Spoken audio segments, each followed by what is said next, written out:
Right, hello everybody. I'm going to try to make this video as quick as possible, and as you can see, I am back in For Loki a lot sooner than I expected that I would be, but we'll kind of talk about that. So, in this video, I really just want to tell you why I left, why I'm back so soon, or back at all, and why I waited this long to put this video out. So, the first thing why I left, as it usually is, it's pretty multi-layered. And there are a bunch of different factors, and I'm not going to waste time trying to, put them in a list, in a priority list or anything like that. So, obviously, different things contributed different percentages to whatever my, I guess my cap was. Or my threshold was, but just a mixture of the officer stuff, my own personal life as always, and I'll kind of get into that a little bit more specifically. So, as I think most of you probably know, I was the leader of the Alliance at the time, and I was planning wars for Battle Group 3. So, officer stuff. Gosh, I've always talked about how much I love the strategy element of war. Why that's my favorite game mode. I love the planning. I think I've said in the past that I don't think I would play Alliance War competitively if I wasn't planning, just because I like the planning part so much more than the actual game. And I thought that was true. And that my opinion on that has kind of changed a little bit, although I haven't played competitive Alliance War in over 4 years without planning, so we'll see what happens. But the planning aspect is just very time intensive. I do love it. Most wars I was able to get out a plan in around 90 minutes to 2 hours, or at least that was how long it would take me to plan a war attack. And my life has just gotten busier over the last year. I've been, I think, pretty open about that, as open as I could be on this channel about that. Just in war videos, why, my content started to drop off of a cliff, and why I didn't post as often and stuff like that. So, that complicated things. The Monday and Thursday war attacks were just incredibly stressful and put me in a situation where, as I've really done for the last, or as I had done for the last, 4 years or so, kind of built my schedule around war attack. So, I couldn't do that anymore. Just the stress was too high. My job is a lot more demanding right now than it was a year ago. So that's one factor.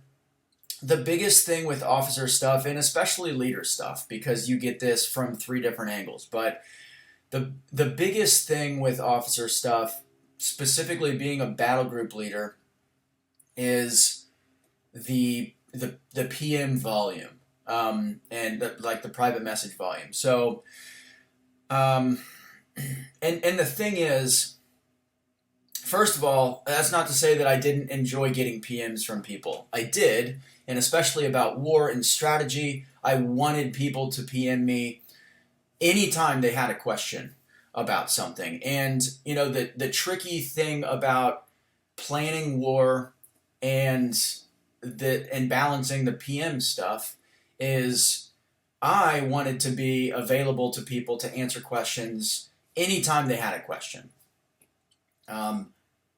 Obviously, that meant I was spending an unhealthy amount of time with my phone next to me, checking it every 5 minutes during a war attack. And, a lot of you are probably thinking, well, that's an easy fix, just don't do that. And I understand, but that's not really how my personality works. So that's one thing. And then the other side of that is you never want to discourage somebody from asking you a question about strategy for a fight that they have that they're anxious about, right? You just don't want to do that. for obvious reasons. Number one, I wanted to get everybody the strategy if they had any questions about it. And if I knew, and if I didn't know, that meant that I was going to do some research on Aunt May. I was going to do some duels myself using the attacker. If I didn't have the defender, then I would go find them in a quest, do that, record a few fights, so that I could show the person the strategy that I had in mind for the fight. And then, the other thing there is you don't want people to think that they're being a burden. And again, this whole conversation it's kind of tricky because people PMing the battle group leader about war fights is not being a burden. Frankly, that's what every member should be doing if they have any questions or concerns about a war fight. Because the only thing that matters, at least to me, the only thing that has mattered in Alliance War is dying versus not dying. And obviously, it's a grayscale type of perspective there. There are some times when things happen, and that's okay. But the PMs were all worth it if we were able to clear with a donut in Battle Group 3, if that makes sense. So, I never wanted anybody to feel like, Taters is getting burned out. He's kind of gripey or whatever. He doesn't want me to send him a PM. I'm pretty sure I know what I'm doing. I'll just go into this fight. And then, and then something happens and they die, and that could have been avoided if they had PM'd and we had a conversation about it. So that's kind of the tricky balance with being a planner and having a balance in your life, like a time balance. And again, a lot of people have been able to figure out how to balance those things, including officers and for Loki.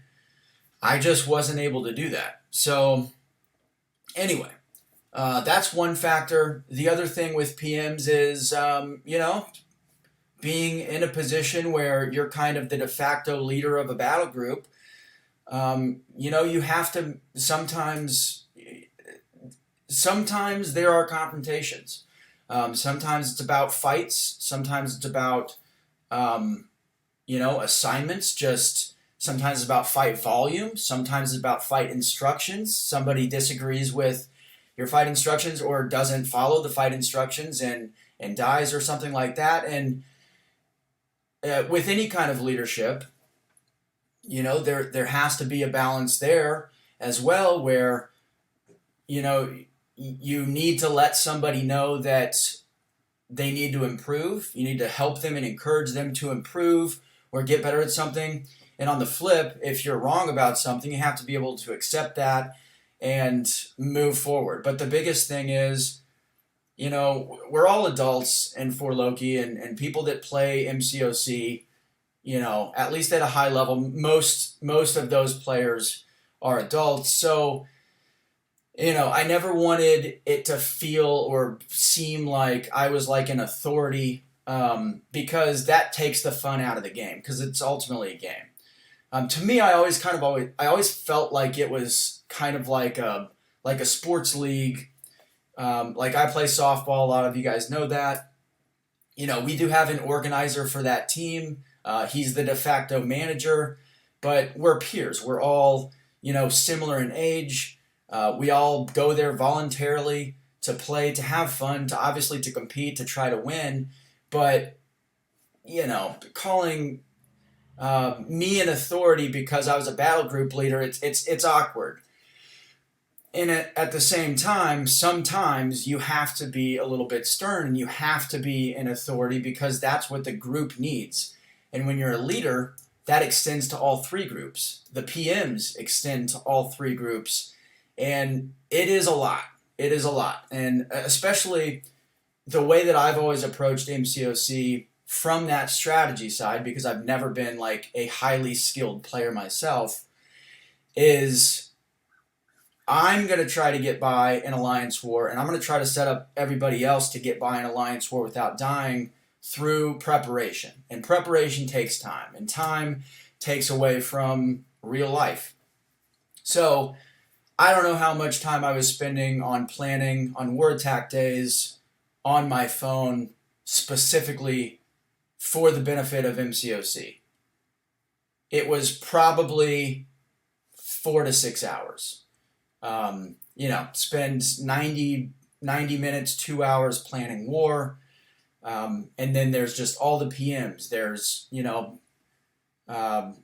whatever. So checking my phone, checking the war map, doing the fights, all kinds of stuff. So that was the number one thing.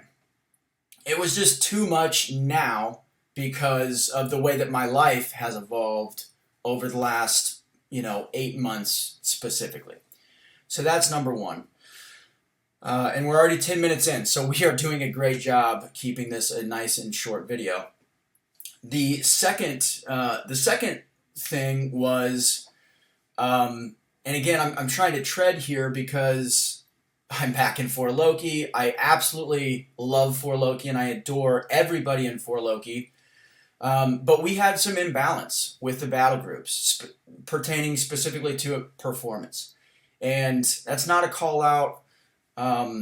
It's just, it can be a little bit demoralizing if you're losing close wars because there's a group that's struggling, right?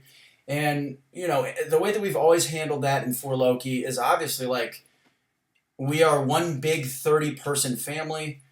Battle groups, there are designated battle groups, but if somebody has an issue, it's our job as a family to try to figure that out.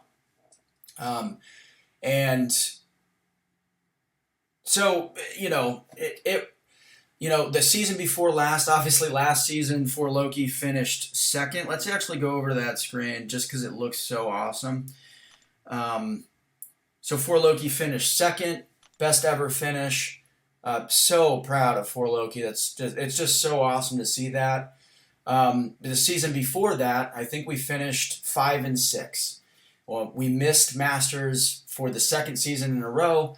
Prior to that, we hadn't missed Masters since season 1 in seasons in which we were pushing.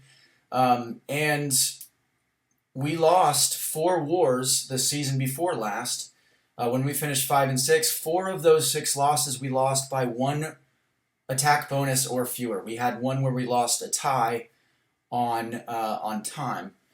And for somebody like me who probably spends an unhealthy, or has in the past spent an unhealthy amount of time on the preparation, the planning, the communication with everybody so that everybody in BG3 knows what their responsibility is for the war, what they're supposed to do, how they're supposed to approach their fights, how they're supposed to boost. You spend all that time, and, there were some cases, obviously, where BG3 would do a great job. We would win our battle group 1-4. We would have 1 death, and we would have 4 kills on defense, or something to that effect. And we would lose those wars because, we would have somebody struggling, or a battle group as a whole struggling. And that was just really difficult for me because I didn't want to feel an animosity towards other people in For Loki, because I don't have any animosity towards anybody else in For Loki. So, I've left For Loki, I think 3 times now, taken breaks 3 times now. And every time I have, there have been some predictors or some early warning signs that were true this last time. And one of those, the one I think that hits me the hardest and has, ultimately been the deciding factor in me taking a break each time, has been when I see myself kind of being less supportive of people. If somebody makes a mistake and they die, and and it's counter to what the plan was in a war fight, the instructions that I provided them, what I want to be, I think what a good leader would be is, you privately let them know, hey, there must have been some kind of miscommunication.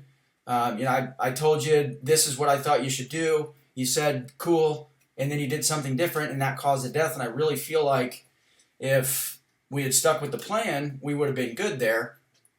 Don't worry about it. Like, let's just keep getting better, keep your confidence up, blah, blah, blah. And there were some points in my last season in For Loki where instead of being that, I was just tired and kind of frustrated with all that. So it was a lot sharper, a lot less supportive. I was just a little bit grumpier. And that's like when I see myself kind of slipping into an attitude that I don't want to be associated with me, then it's like I have to I have to do something different. I can't, I've got to leave because number one, I don't want to create issues with people that I care about, that I've known for, some of them for 4 years, and most of them for at least a couple years in Battle Group 3. So yeah, it's just, it was just complicated because I knew that I didn't really have as much time as I needed to do what I wanted to do or what I felt like I should be doing as a battle group leader. I was starting to get irritated and frustrated that, the alliance as a whole wasn't operating at an equal level.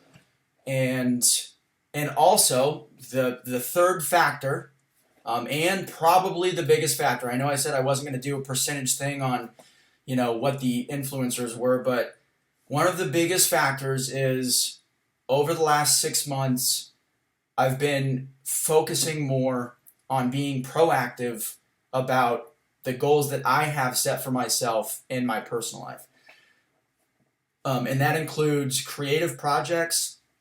One of those creative projects I really have been kind of working on for many months, a long time, and I realized that I was putting off making any progress on that, spending any time on that, because I was consuming myself with MCOC, specifically war planning, practicing, strategizing, trying to get BG3 to be the perfect battle group, and when I thought about all the extra time that I would have if I stepped away, I thought, like, how productive could I be in real life?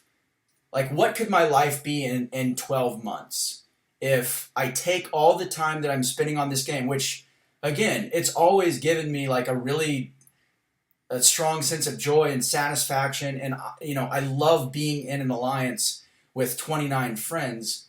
But at the same time, we're not getting anything for this, right? We do this for a hobby for some of us. We do this just for entertainment or just to, a distraction sometimes.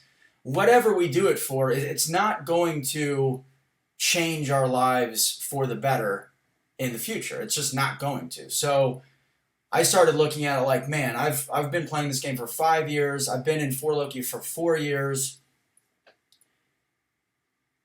I love this place, but like I have real life things that I want to do, and I know that I can do them, but they require time, and I have less of it now because of my work. I can't be spending all of that extra time, 3 days a week on MCOC. I can't do that anymore. It wouldn't be fair for my future and to marry my wife if I was just, doing MCOC for the rest of my life. That's not what I want to do. So that was the biggest factor. The personal project that I'm working on, I'm not going to get into a lot of detail with it because I would prefer that it gets finished before I start sharing information.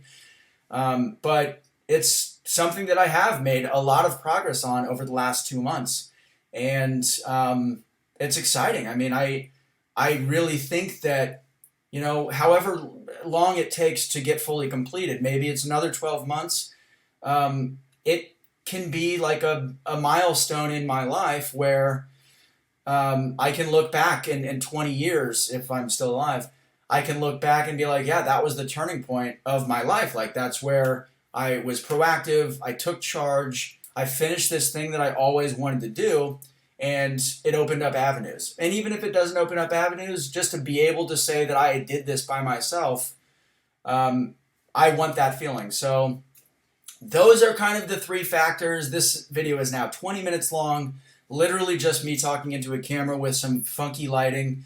I apologize for that. You guys should expect nothing less than this from this channel. But the reason that I came back, and we're going to try to wrap this up, the reason that I came back, and then the reason that I waited this long to post this video. Number one, the reason I waited this long to post this video is I didn't, once I left For Loki in that off season that followed, I didn't want to play the game at all. There was a stretch of 7 days where I didn't log in. I think those were literally the first days that I hadn't logged in over 4 years.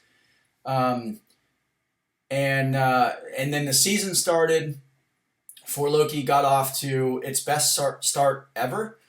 I think that they started 7-0, which is just incredible.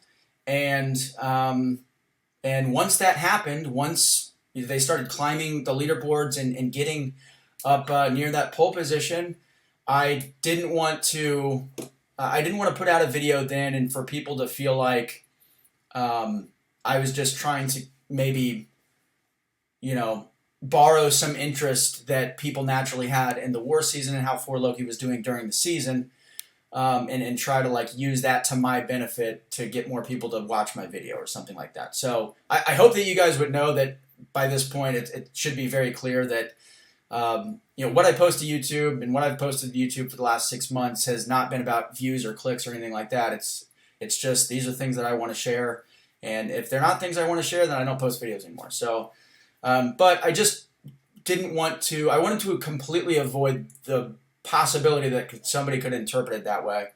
And now that they've finished with their best season ever, I feel confident that nobody's going to think that. So that's why now. And then why I'm returning. Lizer, obviously you guys know Lizer. She has been my right hand in BG, or she had been my right hand in BG3 for over a year. I mean, I don't know how long it's been, but just an immense help. Totally handled Alliance Quest, which you guys know I absolutely love. And, helped with some war planning, helped with defense. So she took a lot off of my plate. And I knew that she would be, as long as she could figure it out within her schedule to take over war planning, I knew that she would be really, really great at that.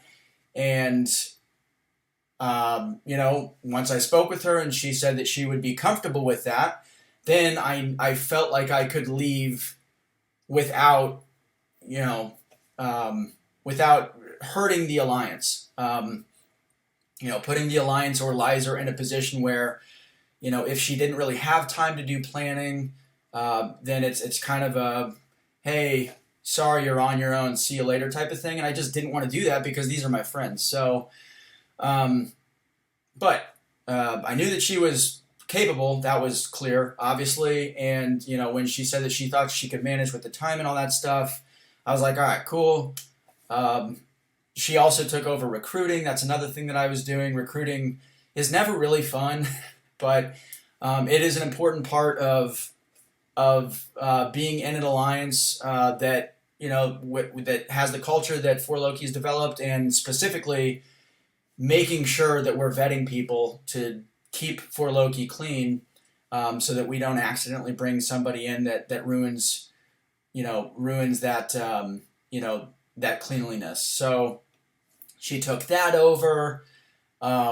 Steve, who's been the BG1 leader for a long time, he took over the Alliance, and he's done a great job. So, so essentially, when I'm coming back, I started talking to Lizer about midway through the season. She and Clown had been talking to me about keeping me updated on the season, how it was going. Oh, that's the other thing. I just want to throw this in there. Another thing that I've done for Loki for almost, I think, for over 3 years is power ratings. It's something that I think most people in 4Loki really enjoy, and it's become kind of a big part of the war experience in 4Loki. So I was keeping streaks for solos, and also a streak leaderboard for solos, and then also power ratings. And Clown took that over, and he's been doing that, and he's been doing all. He sends out these memes after the wars. They're fucking amazing. But anyway, so basically, various people that are fully capable were able to kind of take on the stuff that I was doing that like I just didn't want to leave 4Loki without. So they took all that stuff on. I was like, all right, cool, it's time, I can go. And then I saw that obviously the performance equality across the battle groups has with just a couple tweaks. Which is the most amazing part. Like just a couple tweaks, and that's how close we were 2 seasons ago when we finished 5 and 6, when we lost 4 wars by 1 or fewer death. We knew we were close, but they made those tweaks. They brought in some people to kind of help level out the performance, and they fixed it, and they finished 2nd. So basically, Liza started talking to me about maybe coming back in a member-only role. I could just focus on performing in Alliance War and, be there if she ever wanted to discuss a matchup or something like that. Obviously, I love that part, but essentially cut out all the stuff that was just sucking away all of my free time. And, she and I talked, kind of came up with a game plan for if I were to come back. These are the things that I don't feel like I would be able to do. And as a lot of people know, I can't do something halfway. It's got to be all the way. So I can't be a part of planning, because if I was a part of planning, then I would become obsessive with planning again. It's just how my mind works, and I wish it didn't work that way, but it does. So I can't be involved in that. I can't be an officer again. I don't have a stopping point if I get going on that road. So anyway, she was like, "That's totally fine. I can manage." And I was like, "All right. Well, I miss all you guys, and I want to do competitive war again. So let's make it happen." So anyway. Fuck me hard. 27 minutes. I'm so sorry. Apologizing longer would just make this video longer. But anyway, thank you for watching. If you guys have any questions, throw them in the comments. I'll happily answer them. I'll be pretty candid too. I'm going to be streaming here soon as well, and I'll try to be streaming every once in a while. If you guys have some questions that you want to ask on stream, then just pop in one of those streams and throw the questions up there. But that is it. Thank you so much. I'll see you in the next stream.